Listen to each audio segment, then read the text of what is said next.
Well, hello YouTube world. Thank you for watching.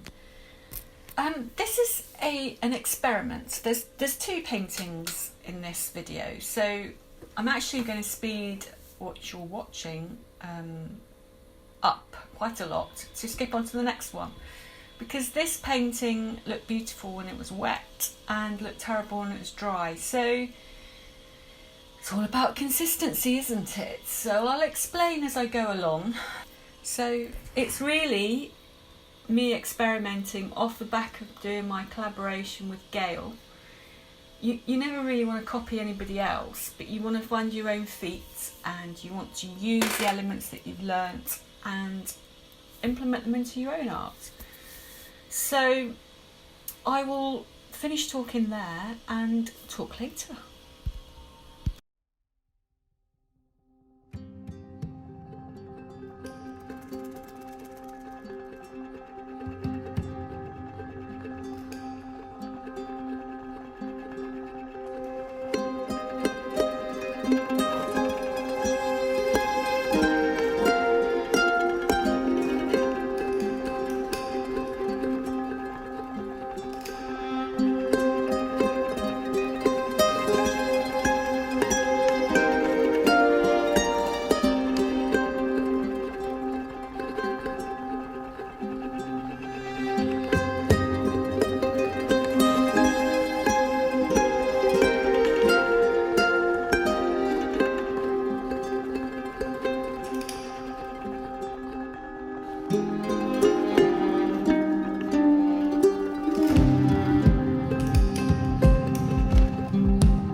So this is actually looking quite good watching this back.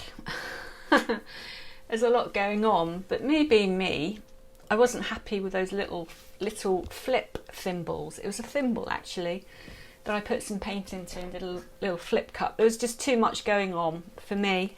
So I just carry on working with a palette knife and just seeing what kind of effects I get. I was playing, and you really are beginning to go into the realm of painting with a palette knife. No brush, but you are moving and pushing the paint around to get an effect that you want.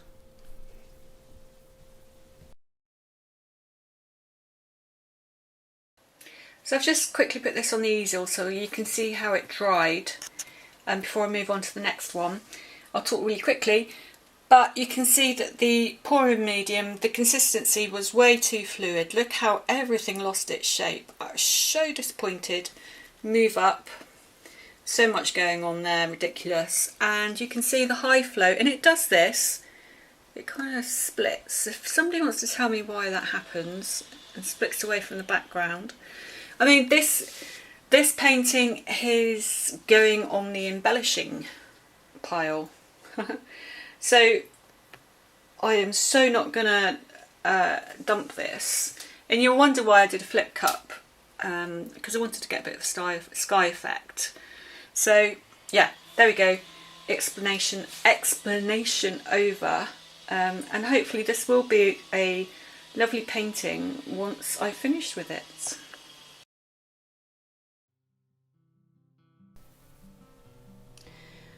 Okay, this is a slightly bigger canvas.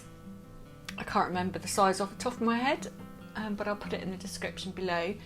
So I've already put a white base down, and this time, to thicken my paints up, these are the leftover paints from the last painting, I've added some PVA glue because I don't want to waste paints and I don't want to mix up a load more.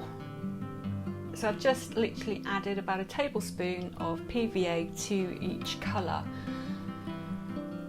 So that first colour, that first green that I put down is actually Windsor and Newton forest green, so it's quite a dark green. The middle green there is sap green, again Windsor and Newton, and that's green gold from Windsor and Newton, the lighter one. And this I've just laid down there is Folk Art Colour Shift paint, and that one is Purple Flash followed by Purple Flash, no, Blue Flash followed by Purple Flash, and they're the Colour Shift paints from Folk Art.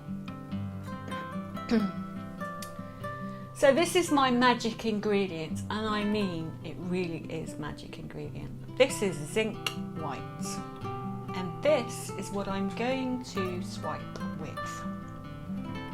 Now zinc white, if you just look at my chart here, pigment density chart from Golden, it's a golden paint, is probably one of the heaviest paints that you can get, apart from bismuth vandate yellow and iridescent stainless steel. So you know, obviously I don't use silicone, you know that if you use a heavy density paint, it's going to sink below your other paints and produce cells. There's the science behind it. So I'm just using paper towels here, damp paper towel, and I lay it down over majority of the colours actually, starting off in the white. Lay it down and just gently pull. Now I find it easier to cut them up a bit rather than use one big piece, unless you're doing a really big painting of course. But this is quite a thin, narrow canvas, and I love working on this size canvas actually. Anything portrait with negative space seems to be my thing.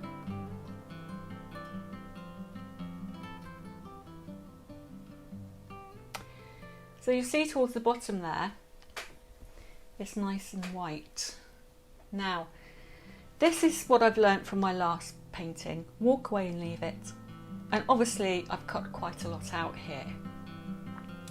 but just let those cells develop, and you can see they're slowly developing as I work on the top.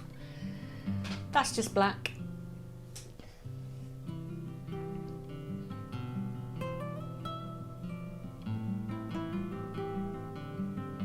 You can see they're still growing there, and I'm going in there with a high flow, I think that's bronze, followed by the high flow gold. Now I don't use an awful lot because it's high flow, it moves and it spreads, and I don't want it to take over the painting. And I'm not sure next time whether I'll use it again actually. I might just go with a normal gold clearic paint mixed with my pouring medium.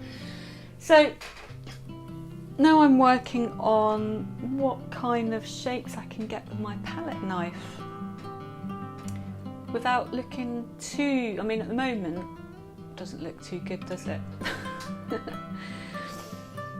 But never give up, just keep going until you have something you like, and you have plenty of time when you're doing this. Go and have a cup of tea, come back, have a look.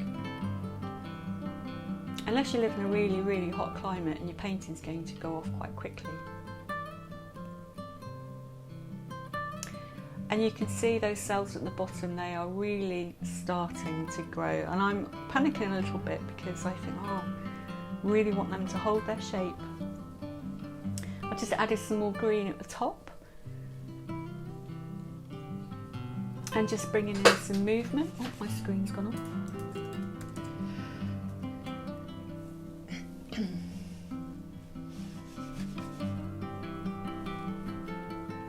Sorry about the top of my head.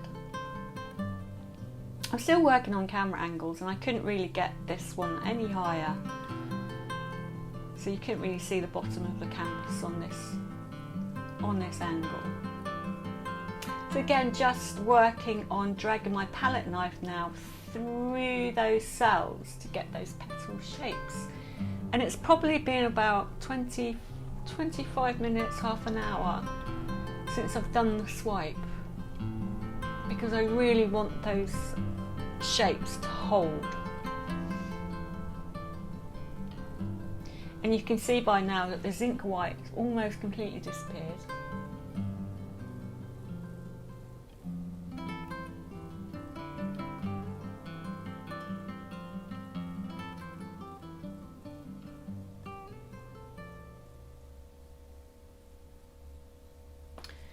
There's always other colours underneath, and although I didn't put any yellow down, obviously the sap green with the white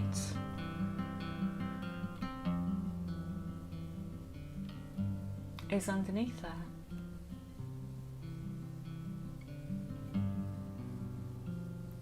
So again, I mentioned before that you really are painting with a palette knife now.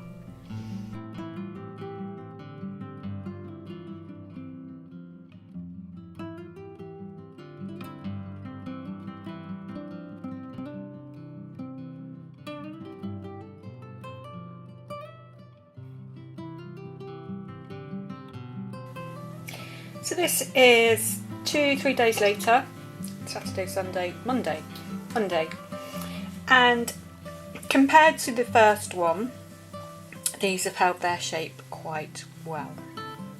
So the PVA into the paints really worked, so I'm quite pleased with that.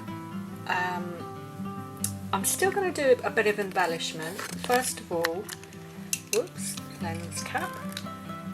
First of all, around here, to bring this central part, this central flower out, so it pops out. And then you can see, look at that high flow gold again, kind of separated. So I need to fix that. But overall, I am really pleased with how this is progressing. So I'm going to carry on again. Tenacity is what's needed.